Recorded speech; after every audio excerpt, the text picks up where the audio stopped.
la bagarre. Nous sommes toujours en mer, sur ce petit bateau robuste. Chippy, Patator et Frank attendent, cachés et prêts à intervenir à quelques centaines de mètres du site de lancement. Fidel Gastro doit arriver d'ici quelques minutes maintenant avec ses troupes aériennes. De leur embarcation, les trois héros peuvent déceler ce qui ressemble à une petite île désertique. Du sable, quelques cocotiers, plus morts que vivants, et c'est tout. Vu que d'où ils sont, ils ne peuvent pas voir grand-chose, je vais vous en dire un peu plus. Alors, prenez une feuille de papier et imaginez un cercle. Ce cercle, ce sont d'immenses grilles de métal électrifiées et recouvertes de barbelés. Acérées, ces grilles ne possèdent qu'une seule ouverture, sécurisée par des gardes. Une fois passés ces barbelés, on trouve quelques mètres plus loin un camp militaire. Au centre de celui-ci, un bunker qui abrite le vortex. Hé hé, les amis, nous voici. Levant les yeux, nos héros aperçoivent une dizaine d'avions à hélices volant au-dessus d'eux. Très bien, général. Nous allons pouvoir commencer. Attendez, avant de commencer, il y a une surprise pour vous. On voit alors un tout petit parachute lesté d'un colis descendre droit sur le bateau. C'est quoi ce truc encore? Attends, je vais l'ouvrir. Eh mais... Ouaf, ouaf, Et ça alors? Et c'est bifouille? me revoilà. Tunnel en Russie, retrouvé ami. Alors, content, cabron? Allez, on y va. Vamonos. Général, on applique donc le plan qu'on s'est fixé. Vous attaquez en rafale par l'ouest. Avec le matériel que vous avez, vous ne serez pas en mesure de faire beaucoup de dégâts sur le site. Si, sais. Mais on va les rendre locaux en tournoyant comme des cerfs-volants. Fin de la scène.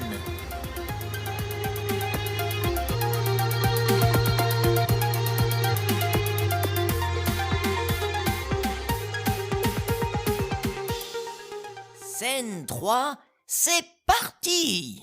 Ça y est, l'assaut est lancé, c'est la lutte finale. Et c'est Fidel Gastro qui lance la charge. À la tête de son escadrille de 5 avions à hélices vieux de plus de 200 ans, comment ils font pour voler encore d'ailleurs, il est le premier à attaquer le site abritant le vortex. Une approche en diagonale et les avions commencent à tirer en direction du camp. Attention, il semble qu'on ne puisse pas s'approcher de trop près. Un champ magnétique invisible repousse nos avions. Chippy, qui s'apprête à accoster discrètement avec ses acolytes. Bien reçu, général. Ouais, ça m'étonne pas. Ça doit être une sorte de couverture de défense. C'est pas dangereux en soi, c'est juste que ça repousse vos avions comme des aimants inversés. Peu importe. Général, continuez à tirer. Encore une fois, l'objectif est de faire diversion. Entendu, princesse. Ça commence vraiment à me gonfler celui-là. Les avions de Fidel continuent donc de tirer. Les gardes, postés par petits groupes de 2 tout autour de la grille, sont vite débordés. Ils n'avaient sûrement pas prévu qu'ils allaient être attaqués, encore moins par cet improbable convoi aérien. Oui, car il faut quand même préciser que pour mener à bien leur machination, Chi et John Eudes ont dû agir dans le plus grand secret. Le camp qui protège le vortex a donc été aménagé à la dernière minute pour ne pas éveiller les soupçons. Ils ont peu d'hommes et ne sont pas préparés à une attaque aérienne. N'ayant pas de système de défense anti-aérienne, les soldats tentent de riposter comme ils peuvent. Ils tirent avec leurs mitraillettes sur les avions qui répondent par des rafales de tirs nourris. Nos canons ne sont pas assez puissants pour abîmer leur installation. Bah, c'est nous qui allons les abîmer. Ça va être un autre jeu. Les 4 compagnons débarquent donc et se dirigent lentement vers la zone. La porte du camp n'est située qu'à quelques centaines de mètres du rivage. L'attaque des avions ayant entraîné une cacophonie générale, les gardes ne sont plus très attentifs à la sécurisation de l'entrée. Vous en pensez quoi? On la joue à la Metal Gear? Non, on la joue à la Kratos. Attends! Chippy n'a pas le temps de commencer sa phrase que Patator fonce vers la porte grillagée. Il se saisit du premier garde qu'il trouve et lui assène un bourre-pif qu'il expédie au sol. Les 2 gardes postés à côté et occupés à tirer sur les avions se retournent. Surpris, ils n'ont pas le temps de se défendre contre leur agresseur qui les met eux aussi hors d'état de nuire.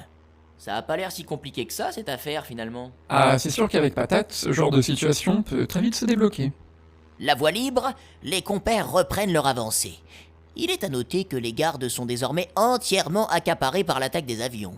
Allez, on en profite, on fonce vers le vortex. Les 4 membres de l'Écoligue font désormais face à une sorte de bunker à ciel ouvert. Les murs de la fortification sont extrêmement hauts et empêchent toute vue sur ce qu'elle pourrait abriter. Complètement lisse, il ne comporte aucune aspérité, excepté 2 fentes verticales qui entourent ce qui apparaît être la seule entrée du lieu. Ah putain, comment ça souffle ce truc? Bah, ça a pas l'air bien compliqué, il suffit d'appuyer sur le bouton. J'ai un mauvais pressentiment. Il y a en effet un petit bouton situé contre la porte. L'informaticien appuie dessus et une porte coulissante s'ouvre.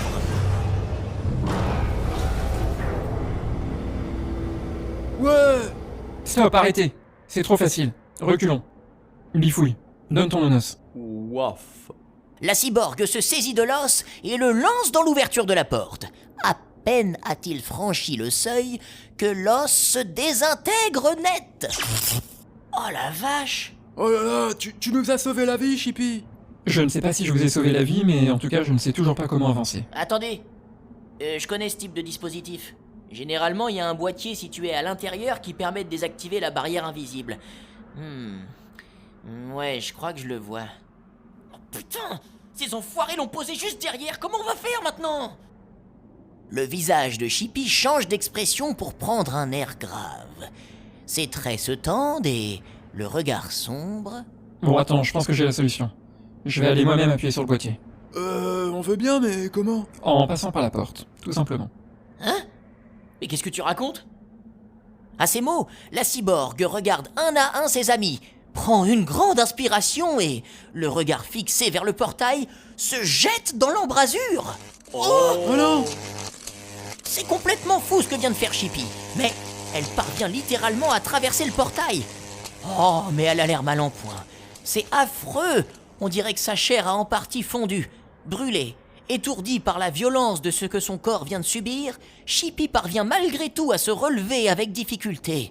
Fébrile, saisie de spasmes, la cyborg s'avance en tremblant vers l'interrupteur. Dans un ultime effort, elle tend le bras, appuie sur le bouton qui contrôle la sécurité du portail et s'écroule sur le sol.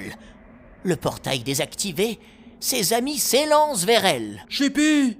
Tu vois, finalement, c'est pas mal une cyborg. Ça permet de faire des trucs que les simples humains ne peuvent pas faire.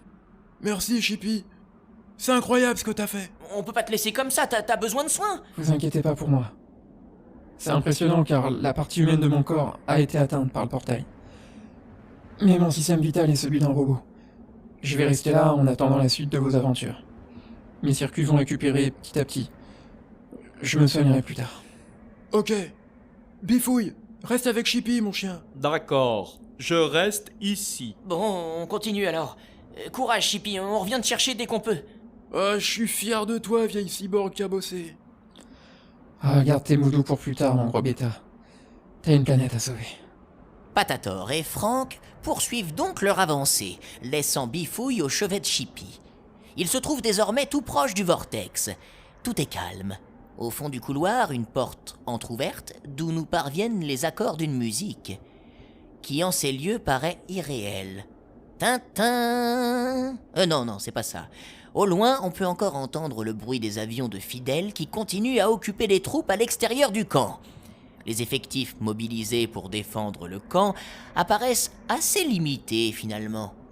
Nous nous trouvons désormais dans un couloir au bout duquel on peut apercevoir une ouverture. Un léger bruit de discussion se fait entendre. Bon bah voilà Patator, on se retrouve à nouveau tous les deux comme à Moscou. Eh ouais, mon vieux Franck. C'est la dernière étape. Tu veux la jouer comment ce coup-ci? Écoute, j'ai bien l'impression que ça s'agite à côté. Bon, j'ai aucune idée de la manière dont il faut qu'on gère ça. Mine de rien, les leaders du groupe, c'est pas nous. Hein. Sans PM et Chippy, bah, je me retrouve un peu démuni, moi. Alors tu sais quoi, on va y aller moitié à ta façon, moitié à la mienne. Ah bon? Bah ouais, on coupe la poire en deux, on commence à y aller tranquillement, et vu que ça va finir par se gâter à un moment, on ira alors moins tranquillement.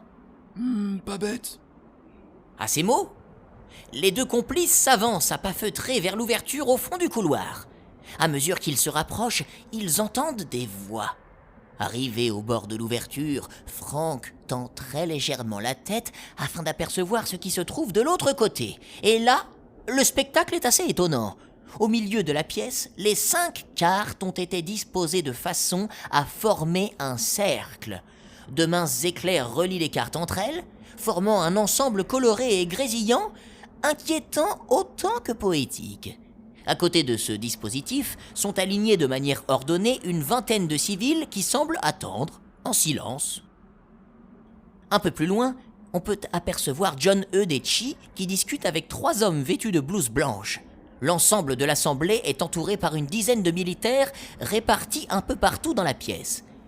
L'ambiance est pesante. Il se dégage un mélange d'attente et d'excitation. Bon, qu'est-ce qu'on fait maintenant? Je pense qu'on peut continuer à y aller à ma façon.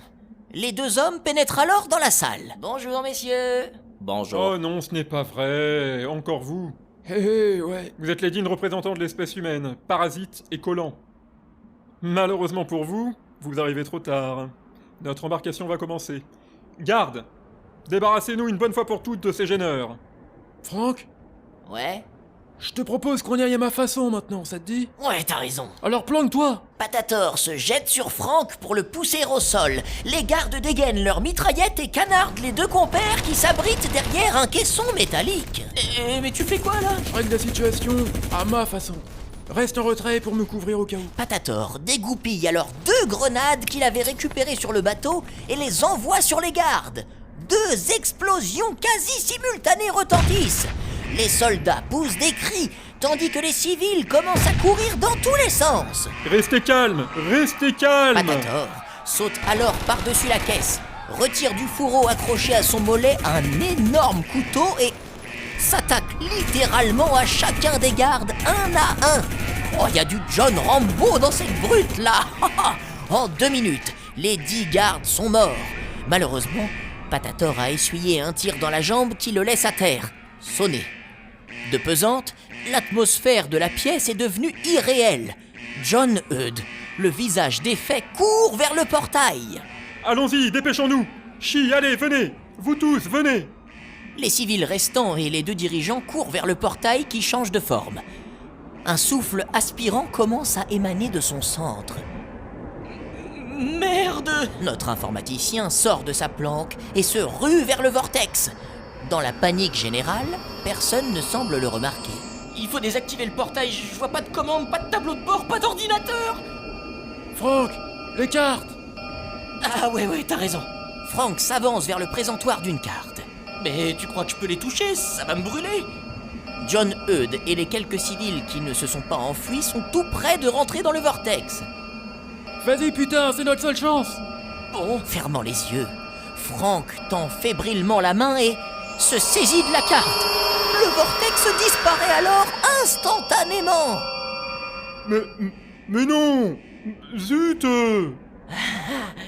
Mais c'est tout simple en fait. C'est fini pour toi, mon vieux. Ouais, on va vous défoncer! Patator se relève et, le couteau à la main, se dirige en traînant la patte vers les 2 présidents complices. Arrêtez! Quoi? Mais t'es encore en état de marcher, toi? Au moins autant que toi, mon cher patate. Bon, on leur règle leur compte? Non! Si on veut reconstruire la Terre sur de bonnes bases, que ce renouveau ne commence pas par s'écrire sur un meurtre. Jugeons-les, et on verra ce qu'il adviendra d'eux. Ah, les femmes! Toujours la voix de l'intelligence, hein? Non, je déconne, butons ces connards. Ah, j'aime mieux ça! Attendez, on peut s'expliquer. Tiens, la voilà mon explication. Avec ce qui lui reste de force, Patator lance son couteau sur John Eudes. La lame atterrit en plein dans son abdomen. Oh merde. John Eudes tombe sur les genoux, puis s'écroule lourdement par terre. Oh ouais, c'est bon ça! Quant à Chi, l'équipe n'a pas le temps de s'approcher de lui qu'il tire de sa poche une capsule qu'il croque aussitôt. Le dirigeant chinois se met à trembler et dans un cri rauque, s'affale sur le sol, les yeux révulsés et le corps prostré. Au revoir. Eh ben, au moins, il n'aura pas perdu son sens de l'honneur. Les Chinois, ils voulaient pas le garder vivant? J'en sais rien, je parle pas chinois. Fin de la scène!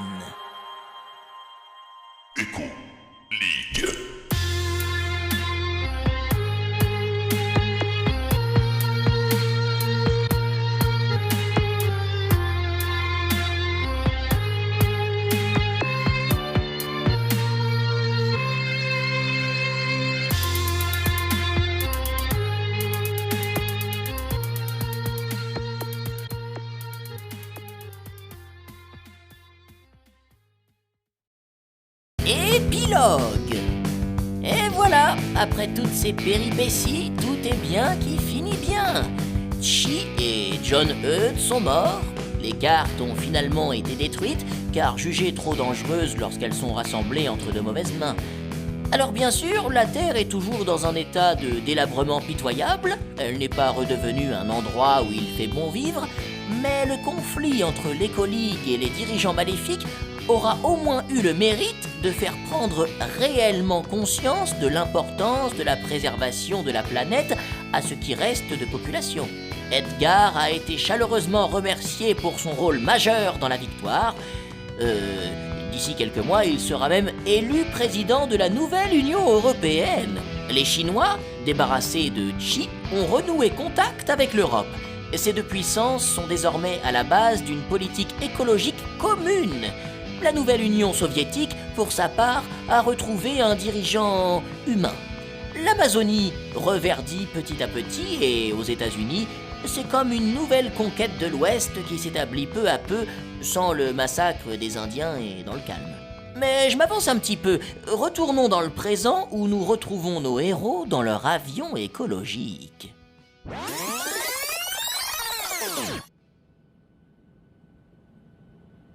Et ben voilà, tout est bien qui finit. On a battu les méchants. Ah ouais. Et c'est vrai que ça m'a changé de ma vie de bureau, cette aventure. Chippy, quant à elle, finit de lire une lettre que lui a transmise Fidèle. Vous serez toujours les bienvenus en zone Sud-Americana, a-t-il par ailleurs dit aux 4 héros avant de s'envoler avec son escouade. Bon, Chippy, quand t'auras fini de lire ce machin là, tu pourrais peut-être te joindre à nous pour l'apéro, non? J'arrive, ma pomme dauphine, ne sois pas jaloux. Il n'y a que toi qui compte pour moi, tu le sais bien. Bon, vous voulez faire quoi désormais? Je vous avoue que moi je suis pas très chaud à l'idée de m'enfermer à nouveau entre 4 murs derrière un bureau à la con. Ouais, je suis bien d'accord. Écoutez, vu que la NU nous a donné le vaisseau, on pourrait peut-être en profiter encore un peu pour se balader dans la galaxie, non? Ouais, ça me dit bien. Eh ben moi qui rêvais d'une escapade romantique à deux, on va devoir scoltiner l'informaticien et le clébard. Wow. Je suis content. J'ai un message que je dois vous transmettre. L'écran de bord s'allume et un visage familier apparaît. Bonjour à tous. Si vous me voyez et que je ne vous vois pas, c'est que je suis mort et que vous êtes vivant. J'ai enregistré ce message et demandé à l'ordinateur de cerveau de vous le transmettre en cas de victoire de notre part. Bravo à vous donc. Vous pouvez être fiers de ce que vous avez accompli. Je ne suis plus de ce monde, mais vous l'avez sauvé avec notre président John Eudes. Saluez-le de ma part. Sans lui, notre succès n'aurait pas été possible. Ok. Et qu'est-ce qu'il raconte? Il était sympa, PM, mais il ne savait pas grand-chose, en fait. Ouais, il savait rien, quoi. Ouais, gentil, mais un peu con, quoi. Un peu comme toi, finalement, mon beau.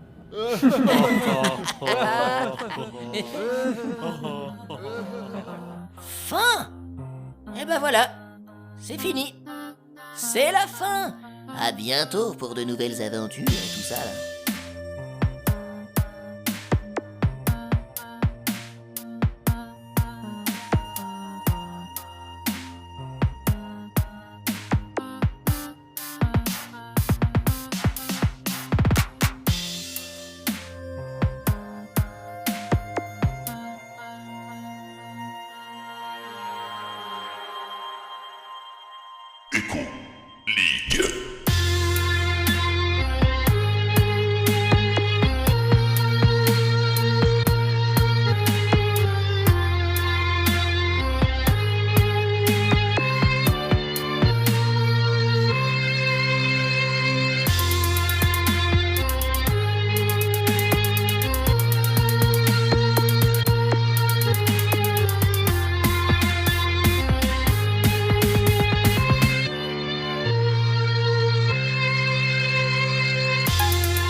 Echo.